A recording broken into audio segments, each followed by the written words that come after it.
안녕하세요. 보다 많은 이들이 인문학의 가치를 알아주길 바라는 르네상스 랩소디입니다.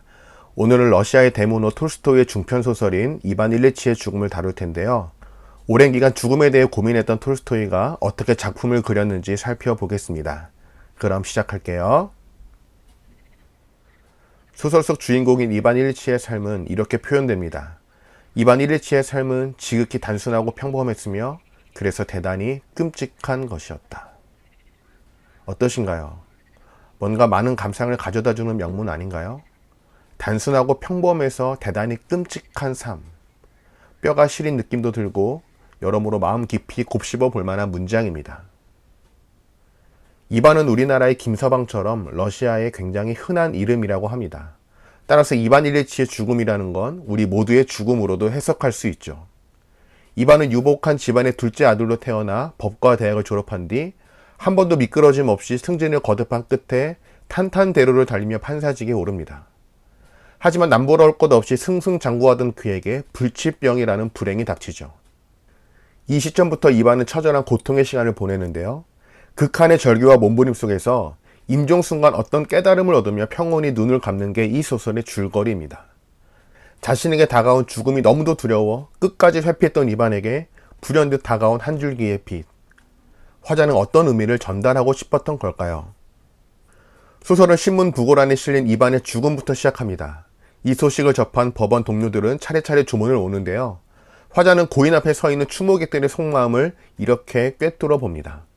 책을 읽어볼게요. 이반 일리치는 이곳에 모인 사람들의 동료로 모두가 그를 좋아했다. 그는 벌써 몇 주 전부터 병상에 누워 있었다. 불치병이라고들 했다. 그동안 이반 일리치의 자리는 공석으로 유지되고 있었지만 그가 사망할 경우 알렉시에프가 그 자리를 차지하고 알렉시에프의 자리는 빈니코프나 시다벨이 차지하게 될 것이라는 소문이 나돌고 있었다. 그런 까닭에 셰베크의 집무실에 모여있던 신사들이 이번 일리치의 부고를 전해 듣자마자 가장 먼저 떠올린 생각은 이 죽음이 자신과 지인들의 인사이동이나 승진에 어떤 영향을 미칠지에 관한 것이었다. 참으로 씁쓸하지만 인간 내면을 정확히 꿰뚫는 풍경입니다. 죽음을 맞이한 고인 앞에서도 부끄러움 없이 고개를 내밀며 그의 자리를 탐하는 인간의 세속적인 간사함. 제사보다 제밥에 관심을 갖는 게 인간이라지만 너무도 적나라한 현실이죠. 그런데 이반의 삶 역시도 별반 다르지 않았습니다. 그도 자리와 액수를 우선시하며 살았죠. 법대를 졸업한 그는 지방 모처에서 일을 하다가 예심 판사로 이직합니다. 하지만 이에 만족하지 못하여 5천 루블의 연봉을 받을 수 있는 자리를 모색하고 결국 그 자리를 획득하죠. 이반이 꿈꿨던 중상층 엘리트의 삶. 이를 달성한 이반은 고풍스러운 저택으로 거처를 옮기고 권태기였던 아내와의 관계도 회복합니다. 도깨비 공유의 말처럼 모든 게 좋았던 그 순간, 인생이라는 심술궂은 운명이 그를 가만두지 않았죠. 당대 의료 수준으로는 도저히 파악할 수 없는 불치병이 찾아와 평범한 그의 일상을 와르르 무너뜨립니다. 이때 누군가를 진심으로 대해본 적이 없는 그에게 되돌아온 것은 사랑, 우정, 공감, 연민이 아닌 가식이었습니다. 자신의 아내와 그의 친구가 나누는 몸이 건조한 대화를 잠시 읽어볼게요. 그는 뿌라스코비아 표도로브나에게 그녀가 점찍 얻은 맷자리를 사려면 200루블이 든다고 보고했다. 훌쩍임을 멈춘 그녀는 희생양이 된 표정으로 뾰뜨르 이바노비치를 바라보더니 프랑스어로 너무 힘들다고 말했다. 그녀는 관대하면서도 낙심한 듯한 목소리로 말한 뒤 소콜로프와 맷자리 가격을 의논하기 시작했다. 담배를 피우는 뾰뜨르 이바노비치의 귀에 땅값에 대해 이것저것 신중히 따져 묻고는 그 중에서 제일 적당한 것으로 고르는 미망인의 목소리가 들려왔다. 적당한 맷자리를 고르는 아내의 건조한 모습. 평상시에 아내를 대했던 이반의 모습을 반사적으로 보여줍니다. 계속 읽어볼게요. 그는 결혼생활, 적어도 자신의 아내 같은 여성과 함께하는 결혼생활은 유쾌하고 품위 있는 삶을 보장해주지 않는다는 것, 오히려 종종 그런 삶을 망쳐놓는다는 것, 그렇기 때문에 반드시 이러한 파괴적 영향력으로부터 스스로를 보호해야 한다는 것을 깨달았다.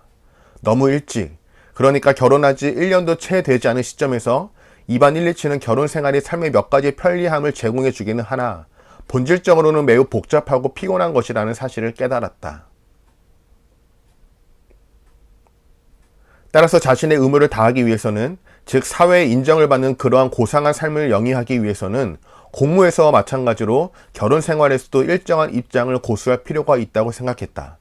그래서 이반 일리치는 결혼 생활에 대한 나름의 입장을 정리했다.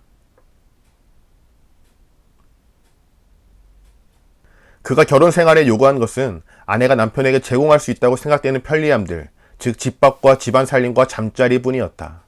중요한 것은 사회 통념이 정해놓은 외적인 품위와 형식을 유지하는 것이었다. 즐겁고 유쾌한 일은 다른 영역에서 추구했는데 어쩌다 그걸 찾게 되면 무척 고맙게 생각했다. 그러나 만약 자신에 대한 저항이나 투정 등을 마주하게 되면 그는 즉시 자신만의 고립된 일의 세계로 달아나 거기서 즐거움을 찾았다. 불치병에 걸린 이반을 고통스럽게 하는 주변 사람들의 위선적이고 비인간적인 태도는 실상 이반이 그동안 타인들에게 취해왔던 태도를 고스란히 반영합니다. 그러나 이반은 질병으로 인해 죽음을 직시하게 되면서 그의 시간은 전혀 다른 방향으로 흘러가게 되죠. 죽음을 직시하게 된 이반은 비로소 새로운 눈으로, 자신만의 눈으로 과거에 기뻤던 순간을 되돌아봅니다. 그러자 그 기쁨의 본색이 드러나죠. 승진과 성공을 갈망했던 욕망, 물질의 축적에서 느꼈던 기쁨은 거짓이고 기만이었음을 자각합니다. 법조인의 일을 수행하며 느끼는 기쁨은 단지 자존심이 충족되는 데서 오는 기쁨이었고, 사교 활동을 하며 느끼는 기쁨은 허영심이 충족되는 데서 오는 가짜 기쁨이었음을 깨닫게 된 것이죠. 그리고 이 가짜 기쁨은 그의 사망 소식을 듣고 찾아온 그의 동료들에게도 반복적으로 나타납니다. 동료들은 이반이 그랬던 것처럼 장례식에서조차 자리 이동과 승진에 대한 생각으로 기대에 부풀고 조문 이후 한자리에 모여 브릿지 게임을 할 요량으로 들뜹니다. 그리고 여기서 한 걸음 더 나아가죠. 톨스토이는 이렇게 문장을 적습니다. 책을 읽어볼게요. 동료의 죽음이 사람들의 머릿속에 불러일으킨 것은 그로 인해 가능해진 자리 이동이나 직위 변경에 대한 생각만은 아니었다. 사람들은 가까운 지인의 사망 소식을 접하면 의례 그렇듯이 죽은 것은 자기가 아닌 그 사람이라는 데서 모종의 기쁨을 느꼈다. 인간사에 나타나는 무수한 기만과 가식. 하지만 이반은 병이 깊어지면서 그동안 느꼈던 기쁨의 본질을 깨닫고는 고통스럽게 자기 자신과 마주합니다. 죽음이라는 실존 앞에서 무거운 진실 앞에 서 있는 이반의 모습. 마지막으로 책을 읽어볼게요. 그는 똑바로 누워 지나간 삶의 모든 것을 완전히 새로운 각도에서 되짚어보기 시작했다. 그리고 다음날 아침 하인에 이어 아내와 딸, 그리고 의사가 차례로 보여준 행동과 말은 모두 간밤에 그가 깨달은 무서운 진실이 사실임을 확인시켜 주었다. 그는 그들에게 자기 자신을 보았고 자기 자신의 삶의 방식을 보았다. 그리하여 자신이 살아온 삶 전체가 그게 아닌 것이었다는 사실을, 모든 게 삶과 죽음의 문제를 가려버리는 거대하고 무서운 기만이었다는 사실을 분명히 깨달았다. 이러한 깨달음은 그의 육체적 고통을 10배는 가중시켰다. 그토록 평탄하고 순조로웠던 그의 일생이 왜 끔찍한 삶이었는지 밝혀지는 순간입니다. 자신도 타인도 죽음을 자각하지 못하면 깨달을 수 없는 기만의 얼굴. 이로 인해 이반은 절규하고 맙니다.